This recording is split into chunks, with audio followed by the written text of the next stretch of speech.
ഇന്ന് തന്നെ ഡൗൺലോഡ് ചെയ്യൂ. കാണൂ നിങ്ങളുടെ ഫേവറേറ്റ് ഷോസ്. അവന്തികേ, എൻ്റെ പൊന്നുമോളെ, നീ എന്നോട് ക്ഷമിക്കണം. ഇന്നത്തോടെ നിന്റെ കഥയും ഈ അമ്മാവ് മാറ്റിയെഴുതാൻ പോവാ. നിന്റെ അച്ഛനെ ഇല്ലാതാക്കിയതുപോലെ നിന്റെ കഥയുടെയും ക്ലൈമാക്സ് അത് നീ അറിയുന്നില്ലല്ലോ മോളെ. ഈ ജ്യൂസ് മാത്രമേ ഉള്ളോ? സദ്യ ഒന്നുമില്ലേ? ആ, സദ്യ ഓർഡർ ചെയ്തിട്ടുണ്ട്. കല്യാണം കഴിഞ്ഞ് നമ്മൾ തിരിച്ചു വരുമ്പോഴേക്കും സദ്യ ഇവിടെ സെറ്റ് ആയി. ആയിക്കോട്ടെ. ഇന്ന് കല്യാണം ആയിട്ടെ ഞങ്ങൾക്ക് കഷ്ടപ്പെടാൻ വയ്യ. അതുകൊണ്ടാ പുറത്തുനിന്ന് ഫുഡ് ഓർഡർ ചെയ്തേ. രണ്ടാമതൊരു താലി കെട്ടുന്ന ചടങ്ങാണെങ്കിലും കല്യാണം കല്യാണം തന്നെയല്ലേ? അതെ, ഞങ്ങൾക്ക് ഒന്ന് ഒരുങ്ങി സുന്ദരിമാരായി നടക്കണ്ടേ?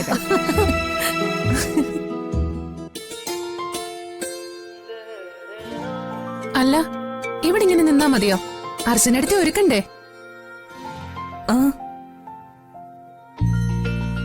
അമ്പലത്തിൽ പോയിട്ട് താലി കിട്ടുന്നതിന് ഇത്ര ഒരുക്കേണ്ട കാര്യം എന്താ? അനുബേട്ട, ആവശ്യമില്ലാത്ത കാര്യത്തിലൊന്നും കയറി തലയിടാൻ നിക്കണ്ട കേട്ടോ. ഒരുങ്ങുന്നതും ഒരുക്കുന്നതും ഒക്കെ ഞങ്ങള് പെണ്ണുങ്ങളുടെ കാര്യ. ഓ ഓ ഓ ആയിക്കോട്ടെ. ഞങ്ങൾക്കൊരു ചാൻസ് ഇപ്പോഴേ കിട്ടുള്ളൂ. ആയിക്കോട്ടെ ആയിക്കോട്ടെ. എടാ, അവരുടെ ഒരു ആഗ്രഹമല്ലേ, നടക്കട്ടെന്നേ. അത് ശരിയാ. ഇന്നത്തെ കാര്യം നമ്മൾ ഇവർക്കങ്ങ് വിട്ടുകൊടുത്തേക്കാം. ഒന്നിനും ഒരു കുറവും വരരുതല്ലോ. അച്ഛന്റെ ആറ്റിറ്റ്യൂഡ് നോക്ക്. നിങ്ങൾ രണ്ടുപേരും ഇത് കണ്ടുപഠിക്കണം. നിങ്ങൾ രണ്ടുപേരും കൂടി ചെന്ന് സച്ചേട്ടനെ ഒരുക്കാൻ നോക്കേ. ചെല്ല്. ഓ, ഇവളുടെ ഒരു കാര്യം. വാനുവേ, ഇനി നമ്മൾ ചെന്ന് ഒരുക്കാത്തത് കൊണ്ട് കല്യാണം നടന്നില്ലാന്ന് വേണ്ട. ചെല്ലടാ.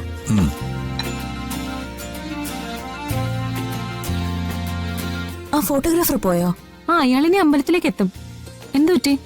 അയാളോട് ചില കാര്യങ്ങൾ പറഞ്ഞു ഏൽപ്പിക്കാനുണ്ട്. രാവിലത്തെ പോലെ കൊണമായി പോകാതിരുന്നാ മതിയായിരുന്നു. ഇതെല്ലാം നമ്മൾ പ്ലാൻ ചെയ്താണെന്ന് അച്ചുചേച്ചിക്ക് നന്നായിട്ട് മനസ്സിലായിട്ടുണ്ട്. അതൊന്നും സാരമില്ല. ഞാന് അയാളെ വിളിച്ച് ചില കാര്യങ്ങളൊക്കെ ഏർപ്പാടാക്കട്ടെ.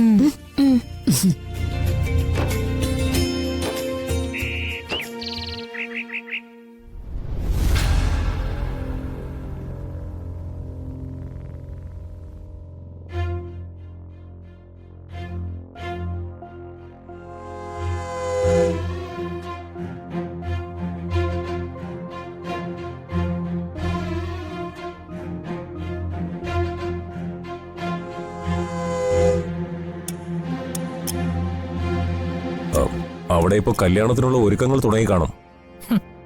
ഇതിനെ കല്യാണം എന്ന് പറയാൻ പറ്റുമോ? ആശുപത്രിയിൽ വെച്ച് സർജറി സമയത്ത് അഴിച്ചെടുത്തൊരു താലി കെട്ടാൻ ഇത്രയും വലിയ ചടങ്ങിന്റെ ആവശ്യമുണ്ടോ? അതാ അർച്ചനയുടെ മിടുക്ക്. എല്ലാവർക്കും മുകളിൽ അവൾക്കുള്ള അധികാരം സ്ഥാപിക്കാനായിട്ടുള്ള മാർഗമായിട്ടാ അവൾ ഇതിനെ കാണുന്നത്. പണ്ടും അവൾ അങ്ങനെ തന്നെ ആയിരുന്നു. എല്ലാത്തിനും അവൾക്ക് അവളുടേതായൊരു ന്യായം ഉണ്ടാവും. അതവളെ എല്ലാവരെയും പറഞ്ഞ് വിശ്വസിപ്പിക്കുകയും ചെയ്യും. താലിയുടെ കാര്യത്തെ ഇപ്പൊ പ്രത്യേകിച്ചും. ഇനി ഞാൻ എന്തെങ്കിലും ചെയ്യേണ്ടതുണ്ടോ? ഇല്ല, ഇനി ഒന്നും ചെയ്യാനില്ല. ചെയ്യേണ്ടത് ഞാൻ തന്നെയാ. അത് ചെയ്യാൻ തന്നെ എന്റെ തീരുമാനം. മോൾ എന്താ ഉദ്ദേശിക്കുന്നേ? ഇനി എനിക്ക് മുന്നും പിന്നൊന്നും നോക്കാനില്ല. അവളുടെ കഴുത്തിൽ താലികെട്ടൽ ചടങ്ങല്ല ഇന്ന് നടക്കാൻ പോകുന്നത്. അർച്ചനയുടെ മനസ്സിൽ ഞാൻ കോരിയിടുന്ന തീയുടെ ചൂടാണ് അവൾ അനുഭവിക്കാൻ പോകുന്നത്. അതിലവള് വെന്തുരുകും. അവളുടെ അവസാനത്തെ ഒരുക്കവാ അവൾ ഒരുങ്ങാൻ പോകുന്നത്. അപ്പോ അവന്തിക അവളെ കൊല്ലാൻ തീരുമാനിച്ചോ? അവളിപ്പോ അവിടെ ഒരുങ്ങിക്കൊണ്ടിരിക്കുന്നത് വീണ്ടും കഴുത്തി താലി കെട്ടാനല്ല, ജീവനോട് അവളെ ചിതയിലേക്ക് എടുക്കാനുള്ള ഒരുക്കങ്ങളാ അവിടെ നടക്കുന്നത്. ഇന്നത്തോടെ അവള് തീർക്കും ഞാൻ അവളെ. ഇതുവരെയുള്ള അവളുടെ എല്ലാ ജയങ്ങൾക്കും മേൽ അവന്തികയുടെ തിരിച്ചടി. ഇതോടെ അവളുടെ ജീവിതം ഒരു സമ്പൂർണ്ണ തോൽവിയായി മാറും. എന്നേക്കുമായിട്ട് അവൾ അവസാനിക്കും. അമ്മാവാ, അർച്ചനയുടെ കഥയുടെ ക്ലൈമാക്സ് ഞാനിപ്പോ എഴുതാൻ പോവാ. അതെന്താണെന്നറിയോ അമ്മാവന്? അതോടെ അർച്ചന എല്ലാം ഉപേക്ഷിച്ച് നാട് വിട്ടു പോവും.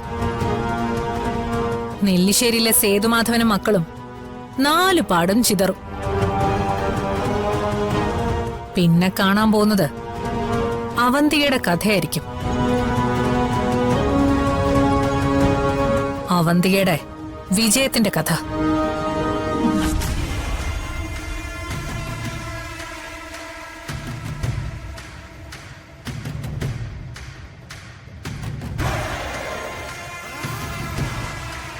അവന്തികേ, എന്റെ പൊന്നുമോളെ, നീ എന്നോട് ക്ഷമിക്കണം. ഇന്നത്തോടെ നിന്റെ കഥയും ഈ അമ്മാവ് മാറ്റിയെഴുതാൻ പോവാ. നിന്റെ അച്ഛനെ ഇല്ലാതാക്കിയതുപോലെ നിന്റെ കഥയുടെയും ക്ലൈമാക്സ് അത് നീ അറിയുന്നില്ലല്ലോ മോളെ.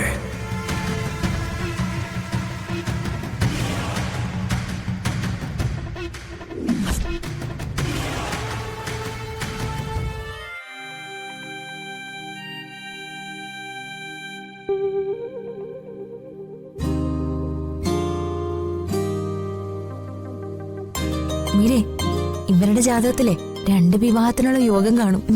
ആഹാ, എനിക്കതാ മനസ്സിലാവാത്തെ. 2 കിട്ടാനുള്ള യോഗം ദൈവം കൊടുത്തപ്പോഴേ 2ാമത്തെ തവണയെങ്കിലും ആളിനെ ഒന്ന് മാറ്റി പിടിക്കായിരുന്നു, അല്ലേ സന്ധ്യ? നിനക്ക് അങ്ങനെ വല്ല ആഗ്രഹമുണ്ടോ അർച്ചനെ? ആ ഇനിയിപ്പോ പറഞ്ഞിട്ട് കാര്യമില്ലല്ലോ, എല്ലാം തീരുമാനിച്ചു പോയില്ലേ. ഇനി ഇങ്ങനെ ഒരു ചാൻസ് വന്നാ അന്നേരം നമുക്ക് ആലോചിക്കാം. ആഹാ, അത് ശരി. അപ്പൊ മനസ്സിൽ അങ്ങനെയുള്ള ആഗ്രഹങ്ങളൊക്കെ ഉണ്ടായിരുന്നല്ലേ? ഇതുപോലെ സച്ചേട്ടന്റെ മനസ്സിലും ആഗ്രഹങ്ങളൊക്കെ കാണും. ഒന്ന് പോവണ്ണേ. ആ ആണുങ്ങളുടെ മനസ്സേ അങ്ങനെയാ, നമ്മൾ വിചാരിക്കുന്ന പോലല്ല. വേണമെങ്കിൽ ഇപ്പൊ നമുക്ക് ചെന്ന് ചോദിക്കാം സച്ചേട്ടനോട്. നിങ്ങൾ എല്ലാരും കൂടി പറഞ്ഞു പറഞ്ഞത് എങ്ങോട്ടേ പോകുന്നേ? ഒരവസരം കിട്ടിയപ്പോ അതങ്ങ് മുതലാക്കുക അല്ലേ? പിന്നെ അല്ലാതെ ഇപ്പോഴല്ലേ ഇങ്ങനെയൊക്കെ പറഞ്ഞ് കളിയാക്കാൻ പറ്റൂ. എന്തായാലും അർച്ചനേട്ടത്തേക്ക് സന്തോഷായല്ലോ, അത് മതി. എനിക്ക് സന്തോഷം തന്നെയാ. അപ്പൊ നിങ്ങൾ തമ്മിലുള്ള പിണക്കമൊക്കെ മാറിയല്ലേ?